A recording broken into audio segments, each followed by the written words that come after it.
¿Qué tal, estimados alumnos? Mi nombre es Gonzalo Carvajal. Bienvenidos a esta sesión donde desarrollaremos la cuarta práctica dirigida, ¿no? Correspondiente a la semana de reforzamiento. ¿Ya? Entonces vamos a empezar de una vez. Veamos entonces el problema uno, chicos. El problema uno dice lo siguiente. El vidrio es un material inorgánico duro, frágil, transparente y amorfo, ¿no? ¿Qué más? Contiene silicatos como el silicato de calcio que se obtiene por calentamiento de la sílice, ¿no? De la arena de playa con el carbonato de calcio, dice, y otros constituyentes. Indique la afirmación correcta en relación, ¿no? Con el texto anterior. A ver, veamos entonces, en este caso, ¿no? Los datos, ¿no? Primero, el problema me está hablando del vidrio, pero según el texto, el enunciado, vemos que el vidrio, ¿no? Está formado o constituido por varias sustancias. Cuando un cuerpo está formado o constituido por varias sustancias, en este caso se dice que es una mezcla, ¿no? O sea, el vidrio es una mezcla, sí, porque mira acá, dice que contiene varias sustancias, ¿no? Entonces vamos a recordar esta parte, ¿no? ¿Te acuerdas, joven, en este caso, que la materia se clasifica, ¿no? En sustancia química y en mezcla? Una sustancia química, ¿por qué se caracteriza? Porque tiene fórmula y composición constante, ¿no? Y definida. ¿Está bien? Eh, para el caso de las mezclas, no poseen fórmula, ¿no? Una sustancia química puede ser ya sea simple o compuesta, ¿no? Simple es cuando está formado por un solo elemento y compuesta cuando está formado, en este caso, por dos o más elementos diferentes, ¿no? Y las mezclas pueden ser homogéneas como heterogéneas, ¿no? ¿Cuándo es homogénea? Cuando el sistema es monofásico, o sea, es uniforme, no hay separación, y heterogénea cuando es difásico, ¿no? Entonces vamos a analizar acá. El problema me dice, ¿no? Indique la relación, en este caso, correcta, ¿no? Alternativa A. El vidrio es una sustancia compuesta. Jóvenes, ¿el vidrio qué es? Es una mezcla, donde no se puede observar la separación de los componentes, por lo tanto el vidrio es una mezcla homogénea, ¿no? Mezcla, ¿por qué? Porque tiene varias sustancias, y homogénea porque no se puede distinguir la separación. ¿Está bien? Entonces por acá analizamos. A sería incorrecto. No es sustancia compuesta, sino es una mezcla. B. El silicato de calcio es un compuesto cuaternario. Jóvenes, ¿este es una sustancia compuesta? Sí, ¿no? Porque hemos dicho que sustancia compuesta es aquella que está formada por dos o más elementos diferentes. Por lo tanto, este compuesto sí es una sustancia, o es el caso, ¿no? Una sustancia compuesta. Pero como tiene tres elementos diferentes, se dice que es un compuesto ternario. Ternario es cuando tiene tres elementos diferentes, ¿no? Es ternario y además tiene cinco átomos. Un calcio, un silicio, es pentatómico. ¿Está bien o no? Correcto. Por lo tanto, sí, sería verdadero, es un compuesto, ¿no? Pero acá dice compuesto cuaternario, no, es un compuesto, no te olvides, ternario, ¿no? Por eso es incorrecto, ¿no? Compuesto ternario. A ver, alternativa C, ¿qué dice? El carbonato de calcio es un compuesto tetratómico. El carbonato de calcio, jóvenes, como puedes apreciar acá, tiene tres elementos diferentes, por lo tanto es una sustancia compuesta. Cuando tiene tres elementos diferentes, se dice que es ternario. ¿Está bien o no? ¿Y cuántos átomos tiene? 3 más 2, 5. Compuesto ternario es pentatómico. ¿Y acá qué dice? Tetratómico. Por lo tanto, también sería incorrecto. D. Dice, el vidrio tiene fórmula química. Hemos dicho, jóvenes, que el vidrio es una mezcla. Y las mezclas no poseen fórmula química, porque es la unión de varias sustancias. Entonces, el vidrio tiene fórmula química, sería falso también. Incorrecto, ¿no?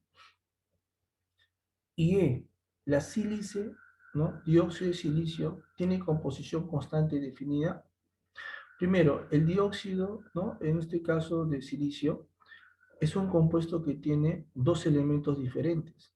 Por lo tanto, sería una sustancia compuesta. ¿Está bien o no? Y toda sustancia compuesta, ¿por qué se caracteriza? Porque tiene fórmula y además tiene composición constante y definida. Por lo tanto, sería verdadero. Entonces, por acá sería correcto, ¿no? Justamente te piden la afirmación correcta, sería entonces, ¿no? La sílice, ¿no? Dióxido de silicio tiene composición constante definida, la clave sería E. ¿Está bien, chicos? Ahora sí, continuamos. El problema 2 dice lo siguiente. La alotropía es una propiedad que poseen determinados elementos químicos de presentarse bajo estructuras moleculares diferentes, en un mismo estado físico, dice, ¿no? Respecto a los alótropos, indica la secuencia correcta de verdad o falsedad según corresponda. A ver, entonces vamos a recordar esta propiedad de las sustancias, ¿no? De las sustancias simples, la llamada alotropía. Están hablando de alotropía. A ver, recordando entonces, chicos, sabemos que la alotropía es una propiedad exclusiva de los elementos, o sea, de las sustancias simples. Existen elementos que se pueden encontrar de dos o más formas diferentes, ¿no? Pero presentando el mismo estado físico. A eso se le llama alotropía. Ejemplo, el oxígeno se puede encontrar como O2 o como O3. Al O2 también se le llama oxígeno molecular y el O3 es el ozono. ¿Qué observamos? Que estas dos sustancias, ¿no? Contienen oxígeno, pero pregunta, ¿tienen las mismas propiedades? No. El oxígeno es vital para la respiración, para la combustión, pero el O3 es tóxico, fuerte, oxidante. Se encuentra en la estratosfera, ¿no? Protegiéndonos de los rayos ultravioleta. Por lo tanto, tiene propiedades diferentes. Entonces, cuando un elemento se encuentra de dos o más formas, se dice que ese elemento tiene alotropía. Por lo tanto, el O2 y el O3 son alótropos del oxígeno. El carbono también tiene alótropos. Por ejemplo, el carbono se puede encontrar de formas diferentes, como el grafito y el diamante. El grafito, por ejemplo, tiene una estructura hexagonal, el diamante una estructura tetraédrica. Pregunta, ¿ambos tienen las mismas propiedades? No. El grafito que se encuentra en la mina de los lápices es un sólido negro frágil, se parte fácilmente, conduce la corriente eléctrica, perfecto. En cambio, el diamante es un sólido transparente, ¿no? Tiene una alta dureza, alta resistencia a ser rayado y no conduce la corriente. O sea, tienen propiedades diferentes, pero los dos, ¿no? Son de carbono. Por lo tanto, el grafito y el diamante son alótropos del carbono. Ahora sí. Entonces, analizamos las proposiciones. Proposición 1. ¿Todos los elementos químicos presentan alotropía? No, todos no, algunos, como el carbono, el oxígeno, el fósforo y el azufre. Falso. ¿Los alótropos presentan las mismas propiedades? No. Mira, el O2 y el O3 son alótropos del oxígeno, pero tienen diferentes propiedades, ¿no? Diferente uso, correcto. Por lo tanto, sería falso. 3.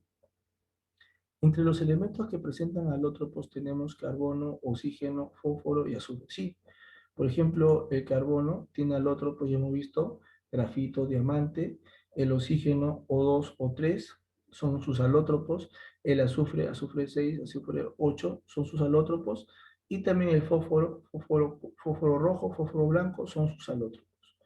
Por lo tanto, entre los elementos que presentan alótropos son estos, sí, eso sería verdadero, ¿no? Estos elementos poseen alótropos. Entonces, en este caso, la respuesta sería falso, falso, verdadero, clave E. ¿Ya? Clave E. A ver, chicos, continuamos. Vamos al problema 3. El problema 3 que dice, en el gráfico cada tipo de círculo representa un tipo de átomo diferente, dice. Considerando todos los componentes de la mezcla en fase líquida, determina la secuencia correcta de verdad o falsedad según corresponde. A ver, voy a colocar los datos. El problema me está hablando de estos componentes, ¿no? De una mezcla. Entonces vamos a recordar primero la clasificación de la materia. La materia se clasifica en mezcla y sustancias.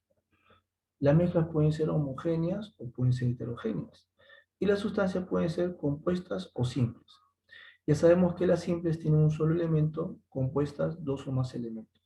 Acuérdate que a la sustancia simple también se le llama elemento químico y se caracteriza porque tienen alotropía, ¿no? Correcto. Entonces vamos a analizar estas sustancias que están acá. Tengo esta sustancia y esta otra. Son las únicas diferentes, ¿no? Porque acá ya el resto se repite, ¿no? Son dos sustancias diferentes que hay, según el enunciado, en esta mezcla.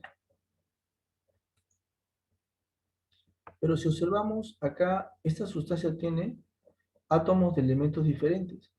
Y si tiene átomos de elementos diferentes, es una sustancia compuesta. Como tiene dos elementos diferentes, es un compuesto binario. Y como tiene tres átomos, se dice que es un compuesto binario triatómico. ¿Está bien, chicos? Y el otro, profe, también tiene, mira, dos esferas diferentes. Si son dos esferas diferentes, quiere decir que hay dos elementos diferentes. Por lo tanto, es un compuesto binario, porque solo hay dos elementos diferentes. Pero ¿cuántos átomos hay en total? 2 más 2, 4. O sea, es un compuesto binario tetratómico. Entonces dice uno, ¿las dos sustancias diferentes son alótropos? No, no, no, no. Acuérdate que los alótropos, la alotropía es una propiedad solo de las sustancias simples. Y estos son compuestos. Estos no tienen alotropía. Por eso es falso. Dos, ¿están presentes dos sustancias compuestas binarias? Eso sí. En esta mezcla hay dos sustancias compuestas binarias. Eso es verdadero. Tres, la molécula de mayor masa es tetratómica. ¿Quién tiene mayor cantidad de átomos? Justamente esta, ¿no? Al tener mayor cantidad, tiene 4 y esta tiene 3. Al tener mayor cantidad de átomos, va a ser más pesada, ¿sí? Por lo tanto, eso sería verdadero. Sería entonces respuesta falso, verdadero, verdadero, clave D, ¿no? Clave D. Ahora sí, entonces continuamos. Vemos el problema 4. ¿Qué dice el problema 4? Indica la alternativa que muestre un compuesto binario y una sustancia simple respectivamente. Entonces vamos a recordar clasificación de la materia. La materia se clasifica en sustancia química y en mezcla. La sustancia química posee fórmula, composición constante y definida. La sustancia química puede ser simple, formada por un solo elemento, o puede ser compuesta, formada por dos o más elementos diferentes. La mezcla puede ser homogénea o puede ser heterogénea, ¿no? ¿Ya? Cuando es homogénea, es un sistema monofásico, no hay separación. Y heterogénea, sistema polifásico, sí hay separación. Entonces, me piden identificar, ¿no? ¿Qué sustancia, ¿no? Identificar un compuesto binario y una sustancia simple. El óxido de aluminio, chicos, esta es una sustancia simple o compuesta, ¿sí o no? Que tiene elementos diferentes, sustancia que compuesta. ¿Ya? Pero ¿qué tipo de compuesto es? Es un compuesto binario, porque tiene dos elementos diferentes. El fluoruro de sodio también tiene dos elementos diferentes, es un compuesto. Pero también va a ser un compuesto que binario, porque tiene dos elementos diferentes. El cobre tiene un solo elemento, por lo tanto el cobre es una sustancia simple, monoatómica, ¿está bien? Porque tiene un solo átomo.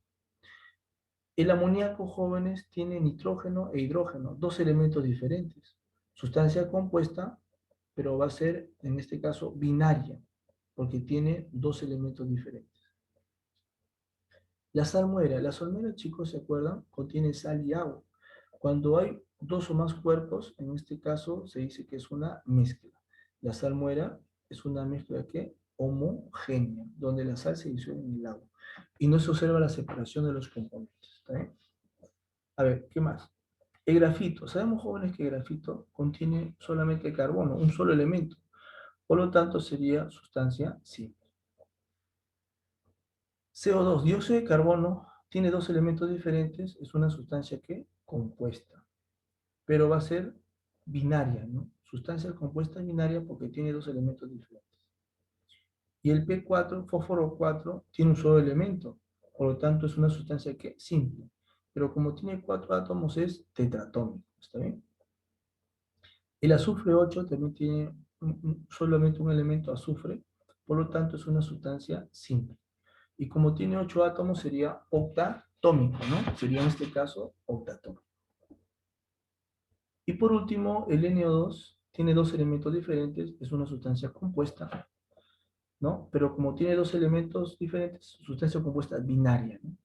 Con 3 átomos sería, ahí está, sustancia compuesta binaria triatómica, ¿no? Ahí está.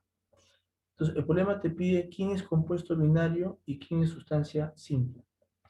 Sería la alternativa D, ¿no, chicos? En este caso sería D.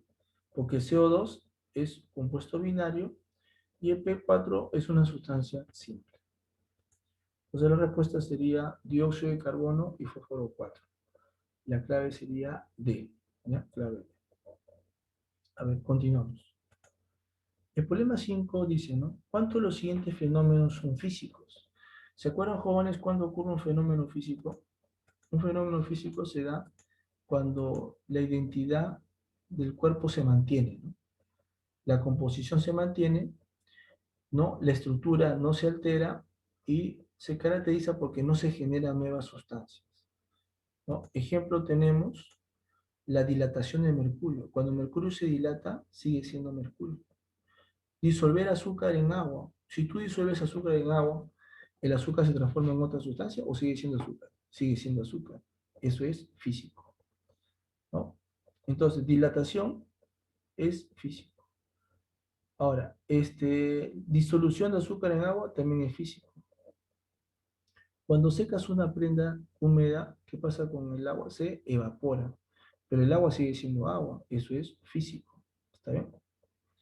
Ahora, veamos los otros casos. Profe, ¿cuándo es químico? Cuando la composición se altera. Por ejemplo, cuando quemamos una hoja de papel, cuando un clavo de hierro se oxida, la composición se altera. Es decir, ¿la estructura cambia? Sí. Por lo tanto, en este caso, se generan nuevas sustancias. Se generan nuevas sustancias. ¿Está bien, chicos? Ahora sí. Ejemplo, tenemos la transformación de grafito a diamante. Una pregunta. Cuando el grafito se transforma a diamante, ¿qué pasa con, en este caso, la estructura? ¿La estructura cambia? Sí, ¿no? Podemos observar que el grafito tiene estructura hexagonal y el diamante tiene tetraédrica, por lo tanto es un fenómeno químico. Entonces, ¿no? Ordenando, en este caso las proposiciones, me piden, ¿no? ¿Cuántas son físicas? De esta lista solo tenemos 3, la dilatación, disolución de azúcar en agua y el secado, ¿no? Serían 3 cambios o fenómenos físicos. Respuesta 3, clave C. Ya, a ver, vamos a ver el problema 6. ¿Qué dice el problema 6? Indique cuál de los siguientes fenómenos son químicos. Ya sabemos cuándo es químico, cuando se altera la composición y se generan nuevas sustancias. A ver, entonces por acá vamos a colocar los fenómenos físicos y químicos, ¿ya? Entonces, físico, ya sabemos, la composición se mantiene, ¿no? Químico, la composición se altera, ¿no? Ya, entonces por acá dice, ¿no? ¿La fermentación de la chicha jora será físico o será químico? Cuando se fermenta la chicha, ¿no? Se produce, por ejemplo, alcohol. Eso es químico. Se produce una nueva sustancia. Por lo tanto, la fermentación sería, en este caso, ahí está, químico. Destilación del petróleo. Chicos, la destilación es un proceso de separación de los componentes, ¿no? Del petróleo. Es como si tú tuvieras, por ejemplo, agua y alcohol, ¿no? ¿Tú puedes separar el alcohol del agua? Sí, calentando, ya que el alcohol hierve a 80 y el agua hierve a 100. ¿Qué haces? Calientas a 80 y el alcohol se evapora, pero queda el agua haciendo. ¿Qué has hecho? Has separado. Entonces, la destilación del petróleo es un proceso de separación, pero es físico. ¿Ya? Es físico. Consiste en separar, ¿no? Los cuerpos, ¿no? Mediante o conociendo el punto de ebullición. El laminado del cobre, cuando el cobre se lamina o se transforma en láminas, ¿el cobre se transforma en otro cuerpo o sigue siendo cobre? Sigue siendo cobre, solo que se ha laminado, o sea, se ha transformado en lámina, pero sigue siendo cobre. Eso es físico. El laminado del cobre es físico. La hidratación del cemento, el fraguado, cuando tú mezclas cemento con arena, piedra, por ejemplo, se endurece, ¿sí? las propiedades se alteran. Quiere decir que se ha generado un nuevo cuerpo, una nueva sustancia, por lo tanto eso es químico. La hidratación del cemento es químico, ¿no? Ahí está. 5 dice, la maduración de una fruta. Cuando una fruta madura, se empieza a putrefactar, se ocurre cambio de olor, color, sabor. Eso es químico. Maduración sería químico. Entonces, ordenamos, te piden los químicos, sería solamente 3, ¿no? 1, 4 y 5. Por lo tanto, respuesta 3, clave sería C. ¿Ya? A ver, continuamos. Problema 7. El problema 7 dice, ¿no? De la siguiente lista de propiedades, indica el número de propiedades intensivas y extensivas respectivamente. Me dan una lista de propiedades, entonces vamos a analizar. Primero, vamos a recordar clasificación, ¿no? ¿Cómo se va a clasificar la materia? ¿No? Sus propiedades específicamente. Sabemos que las propiedades se pueden clasificar o se van a clasificar en físicas y en químicas. Físicas son aquellas, ¿no?, que se manifiestan cuando ocurre un fenómeno físico y químicas cuando ocurre un fenómeno químico. Ahora, las propiedades físicas pueden ser intensivas como también extensivas. Intensivas son aquellas que no dependen de la masa y extensivas sí dependen de la masa. Por ejemplo, la presión de vapor, chicos, ¿se acuerdan que vimos en la parte teórica? La presión de vapor, la presión de un gas no depende de la masa, es una propiedad intensiva. Depende más que todo de la temperatura, porque cuando tú calientas más, ¿no?, un líquido, el líquido se evapora más. Y si se evapora, mayor presión. ¿Ya? Entonces depende específicamente de la temperatura, no de la masa. El calor específico. Chicos, por ejemplo, ¿qué es el calor específico, no? Aquí está, mira, observa. Dice, es la cantidad de calor necesario para elevar la temperatura de una unidad de masa de una sustancia en un grado, dice. Por ejemplo, el calor específico de la madera y del aluminio están acá. Ahora, la pregunta es, tú por experiencia, imagínate, joven, estás cocinando, preparando, no sé, un caldo de gallina, y dejas 2 cucharas en la olla. Una cuchara, un cucharón, ¿no?, de aluminio y un cucharón de madera. ¿Está bien o no? Jóvenes. Después de cierto tiempo, ¿qué cucharón tú agarrarías para, ¿no?, mover la olla, por ejemplo, ¿no? ¿El de madera o el de aluminio? No, por experiencia sabemos que si dejamos madera y aluminio, ¿quién se va a calentar más rápido? ¿No? En este caso va a ser el aluminio, ¿no? Si yo agarro el aluminio, ¿no? ¿Qué me va a ocurrir? Me voy a quemar la mano. Pero si agarro la madera, no me voy a quemar la mano, ¿sí?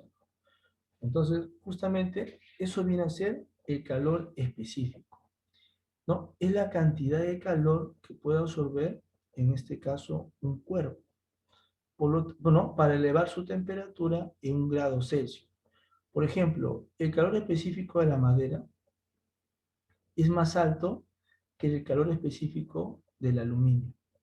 ¿Qué quiere decir con esto, profesor? Que para elevar la temperatura, para elevar en este caso, ¿no?, la temperatura, ¿no?, en 1 grado Celsius, significa que la madera, ahí está, ¿no?, la madera debe absorber 1700 joules. En cambio, el aluminio, para elevar su temperatura en 1 grado Celsius, requiere de poca energía. O sea, quiere decir que, en otras palabras, el aluminio fácilmente se calienta. En cambio, la madera fácilmente no se calienta. Ahora, ¿el calor específico depende de la cantidad? No. ¿Por qué? Si tú agarras, en este caso, ¿no?, el cucharón de madera, pones un cucharón, ya sea grande o ya sea chico, de menor o mayor masa, y el calor específico va a ser igual. O sea, no te va a quemar si agarras la madera, ¿no? Y si no te quema, quiere decir que ese calor que va a absorber ese cuerpo no depende de la masa. Por lo tanto, es una propiedad intensiva el calor específico. ¿Ya? Y ahí está. La capacidad calorífica, ¿no? La capacidad calorífica, jóvenes, ¿cómo se define?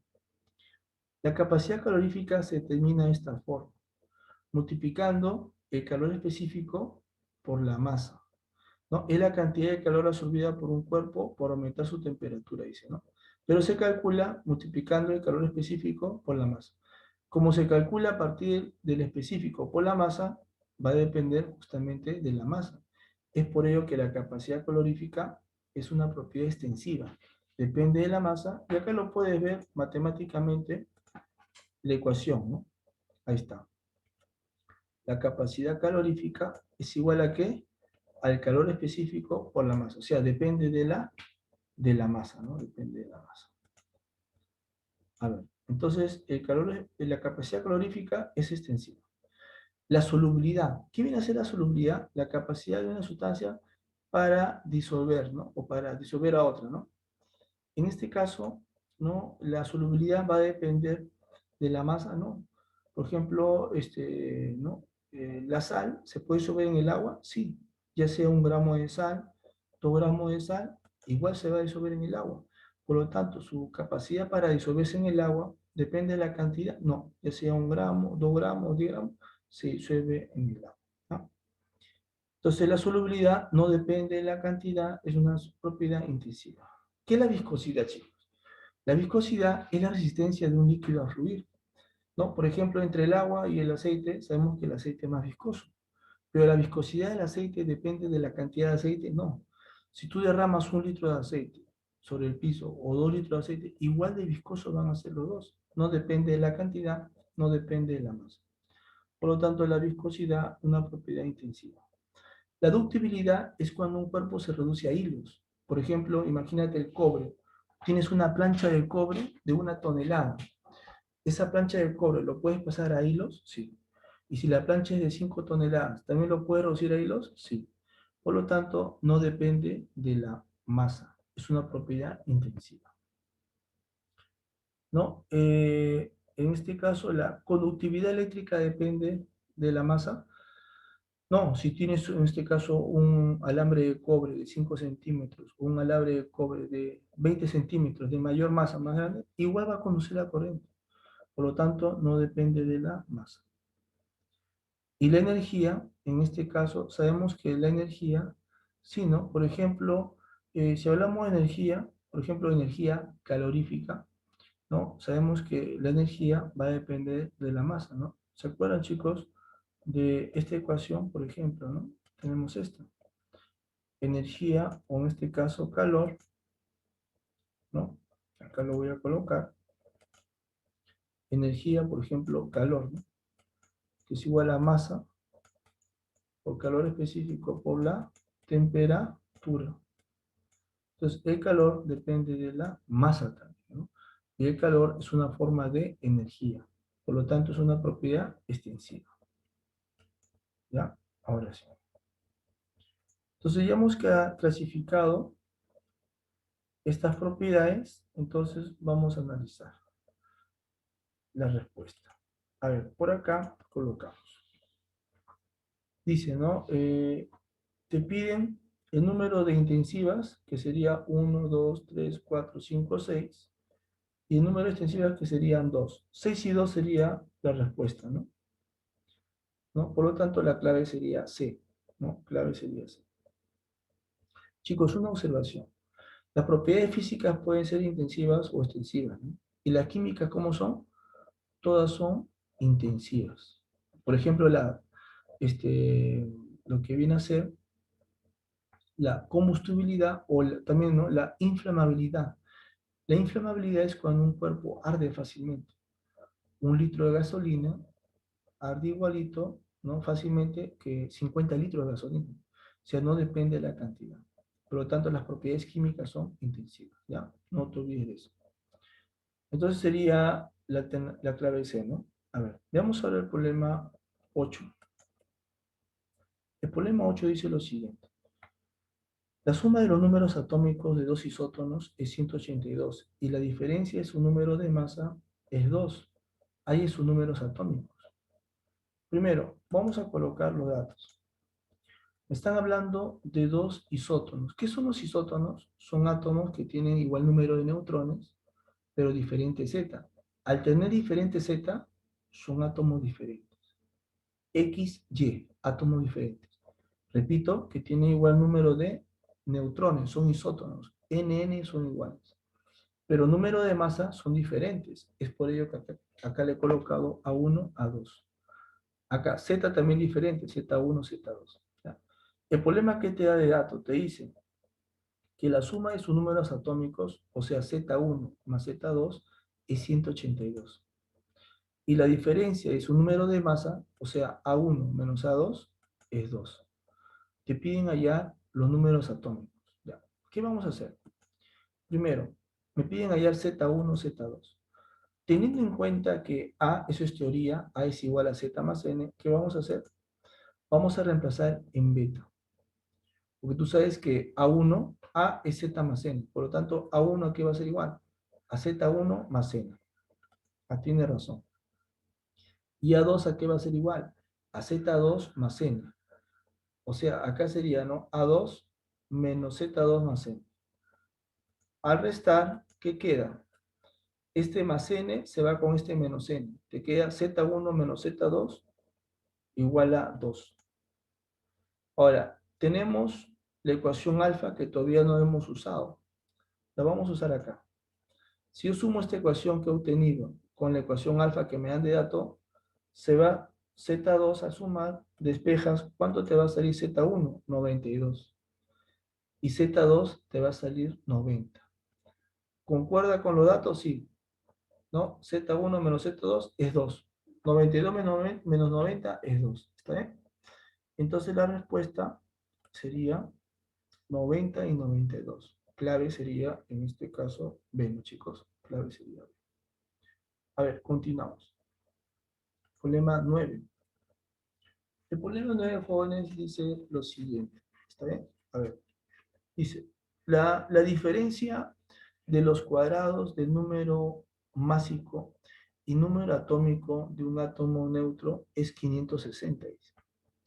Si su volumen de neutrones su número de neutrones es 14, determina la carga absoluta de su zona extranuclear del catión trivalente. A ver, veamos los datos primero. Me están hablando de un átomo neutro. Tú ya sabes que un átomo neutro se cumple llamado PES, protones igual a electrones, ¿no? Ya. Me está diciendo que este átomo neutro, yo no sé, tiene un número de masa. Le coloco A, no sabemos. Tiene Z, le coloco nada más, ¿no? Pero te dice que tiene 14 neutrones. ¿Está bien? Ya, ¿qué más? Ahora sí, como es un átomo neutro, ya hemos dicho que protones es igual a electrones, ¿no? Y esto es igual a Z, ¿no? El llamado PES. Ya, el problema te está diciendo que la diferencia de los cuadrados del número másico, o sea, A al cuadrado, y número atómico es 560. Número atómico es Z, ¿no? Z al cuadrado. Ya. El problema te está pidiendo calcular la carga absoluta, ¿no? A ver, entonces, ¿cómo sería por acá? Vamos a hacer. El problema te pide, mira, la carga absoluta de la zona extranuclear del catión trivalente. Ah, no te hablan del átomo neutro, te piden del catión trivalente. Te piden hallar su carga absoluta. El profesor, ¿cómo es esto? Primero, ese catión trivalente, me piden su carga absoluta. Sabemos por teoría que el número de masa es Z más N, ¿sí? Eso ya sabemos por teoría. ¿Ya? Ahora, voy a reemplazar esto en la ecuación alfa. Jóvenes, una diferencia de cuadrados a qué es igual. ¿Se acuerdan? Por álgebra. Una diferencia de cuadrados es igual al producto de la suma por la resta, ¿no? Sería la suma A más Z, ¿no? Por la resta A menos Z igual a 560. ¿Esto de dónde sale? Sale de este dato que el problema te está dando, ¿no? Este dato. Ahí está. Ahora, ¿qué vamos a hacer? Tú vas a reemplazar.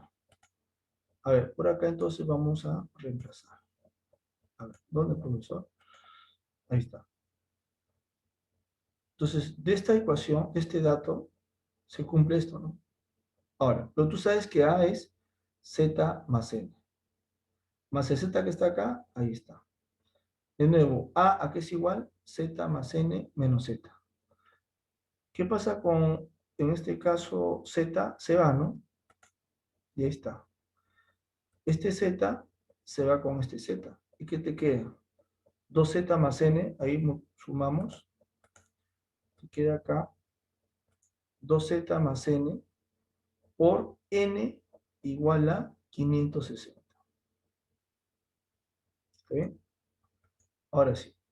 Pero el problema te da de dato neutrones. ¿Cuántos neutrones tiene esta especie? Tiene 14 neutrones. O sea que sería por 14. 2Z más 14, reemplazo. 2Z más 14. Por 14, 560. Pasamos a dividir, ¿no? Este 14 pasa a dividir. Este 14 también pasa a otro lado a restar sobre 2. ¿Y cuánto te va a salir el valor de Z operando? Te va a salir 13. ¿Pero el problema te pide esto? No. Determine la carga absoluta de la zona extranuclear del catión trivalente. Te piden la carga absoluta de la zona extranuclear. A ver, primero, pero el problema se está hablando de este catión, ¿no? De este catión. Para este catión, ¿tú qué tienes ya? Tú tienes su Z. Su Z vale 13. ¿Está bien o no? Pregunta, ¿tú puedes calcular, en este caso, cuántos electrones hay acá? Sí, porque electrones, si es más 3, es porque pierde 3, ¿no? Le resto, ¿no? Sí. 13 menos 3 y te queda 10. Entonces ya sabes cuántos electrones tiene esta especie. Pero eso te pide, no, mira la pregunta. Dice, determine la carga absoluta de la zona extranuclear. Y te da de dato la carga de un electrón. ¿Para qué lo voy a usar? ¿Cómo lo voy a usar, profesor? Así, mira. Tú sabes por teoría que un electrón, y acá te lo dan de dato, un electrón tiene una carga absoluta de menos 1,6 por 10 a la menos 9 coulomb. Pero acabamos de calcular que para este ion, ¿cuántos electrones hay?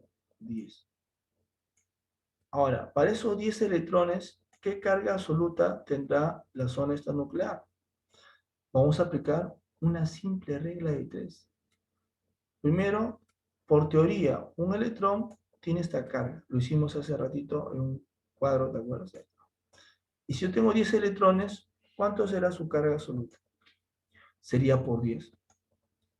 Sería menos 1,6. 10 a la menos 19 por 10 a la 1, ese es 10 a la menos 18, ¿sí? Entonces, esta sería la respuesta. Sería entonces por acá, ¿no? Respuesta menos 1,6 por 10 a la menos 18 coulomb, y la clave sería C. ¿Está bien? Ahora sí. Veamos. Continuamos. Vemos el problema 10. El problema 10 dice lo siguiente.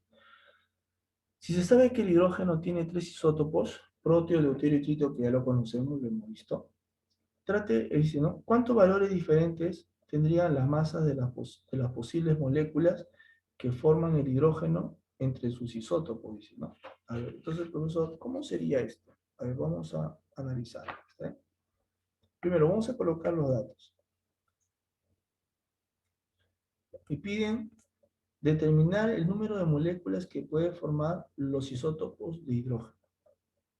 A ver, los dos isótopos de hidrógeno, ¿no? Entonces, voy a colocar los datos. Sabemos que el hidrógeno tiene 3 isótopos, al proteo, deuterio y tritio, ¿no? ¿Está bien? Son los isótopos. Ya. Ahora, el problema te dice, ¿no? ¿Cuántos valores diferentes tendrían la masa de las posibles moléculas que forman el hidrógeno? Ah, ya. Sabemos que el hidrógeno es una molécula. El hidrógeno, por si acaso, chicos, es un gas diatómico. ¿Qué significa diatómico? Que su partícula consta de 2 átomos. O sea, si yo quiero formar la molécula de hidrógeno, ¿Yo requiero 2 átomos de hidrógeno? Sí. ¿Pero de qué átomos de hidrógeno disponemos? De 3. Protio, deuterio y tritio. Ah, ya. Pero tú sabes que una molécula de hidrógeno tiene 2 átomos. Y entonces, ¿yo qué átomos puedo usar? Puedes usar 2 átomos de protio, ¿no? Puedes usar un átomo de protio y un átomo de deuterio para que se junten. ¿Son diferentes? Sí, ahí está. Puedes agarrar un átomo de protio y unirlo con un átomo de tritio. ¿Está bien? Ah, tiene razón. ¿Son diferentes que los anteriores? Sí. Puedes agarrar el deuterio con otro deuterio y son diferentes que los anteriores. ¿Sí? El otro puedes agarrar deuterio con el tritio, sería otro, y el tritio con tritio, otro. O sea, ¿cuántas posibles combinaciones existen para formar una molécula de hidrógeno? Primera combinación, segunda, tercera, cuarta, quinta, sexta combinación. O sea, quiere decir que dice acá, ¿no? ¿Cuántos valores diferentes tendrán las masas de las posibles moléculas? Las posibles moléculas pueden ser estas, ¿no? ¿No? 1, 2, 3, 4, 5, 6. 6 posibilidades, ¿no? 6 posibilidades, pero acá dice, ¿no? ¿Cuántos valores diferentes tendrán las masas de las posibles moléculas que forman el hidrógeno con sus isótopos? A ver, pero dice diferentes, ¿no? Entonces acá, si queremos diferentes, tendrían que ser, a ver cuántos, ¿no? Se observa, dice, 5 valores de masas diferentes, ¿no? En las 6 estructuras moleculares de hidrógeno. ¿Dónde están, en ese caso, esos 5 valores de masa diferentes? Ahí está, chicos, ¿no? Acá tenemos, en este caso, masas diferentes sería este, ¿no? Acá hay 1, acá hay 2, ¿no? Acá sería 3, acá sería 4 y acá sería 5. Profe, pero acá no sería 6, no. Lo que pasa es que la masa de proteo con proteo es 2. La masa de proteo con deuterio es 3. Proteo con tritio es 4. Deuterio, deuterio es 4. Y deuterio, tritio 5. Tritio, tritio 6. O sea, ¿quiénes tienen masas diferentes? Todos estos, ¿no? 1, 2, 3, 4, 5. Porque este tendría igual que este. Por lo tanto, sería solamente 5, no 6. Porque acá dice bien claro que tenga, ¿no? Valores diferentes de masa. Entonces, se observa 5 valores de masa diferentes, ¿no? En las 6 estructuras. ¿Está bien? Entonces, la respuesta sería 10 enano. Respuesta sería 5, clave E. A ver, veamos el problema 11. Dice, uno de los isótopos del cloro 3517, dice, determine el número de electrones que existirán para un mol de estos aniones. A ver, me dan de dato cuánto vale un mol, 6 por esa a la 23. A ver, primero vamos a colocar los datos. El problema te está hablando de este anión, ¿no? Dice, determine el número de electrones que existirán en una mol de este anión. Ya, me dan el anión y me dicen que un mol equivale a 6 por esa a la 23. Me piden el número de electrones, dice acá, para un mol de este anión. ¿Ya? Electrones para un mol de este anión. A ver, ¿cómo planteamos? Primero, vamos a hallar los electrones del anión. Si es negativo, sabemos que es un anión monovalente, o sea, que ha ganado un electrón. Tenía 17, gana uno, ¿cuánto va a tener? En este caso va a tener 18.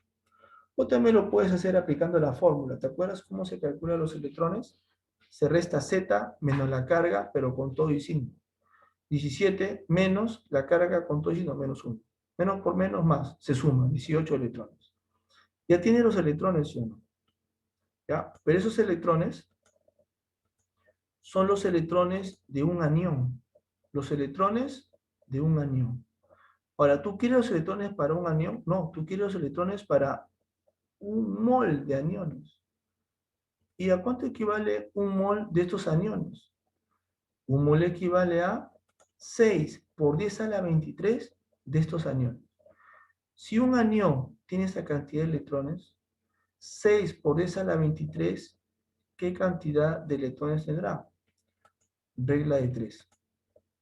Aplica regla de 3 y te va a salir aproximadamente 1,1 por 10 elevado a la 25 electrones. Por lo tanto, la respuesta sería 1,1 por 10 a la 25 y la clave sería A. ¿Los jóvenes? Ahora sí. Veamos el problema 12. Dice lo siguiente. A ver, dice 12. La suma de los electrones de los iones M3 y Q-1 es 41.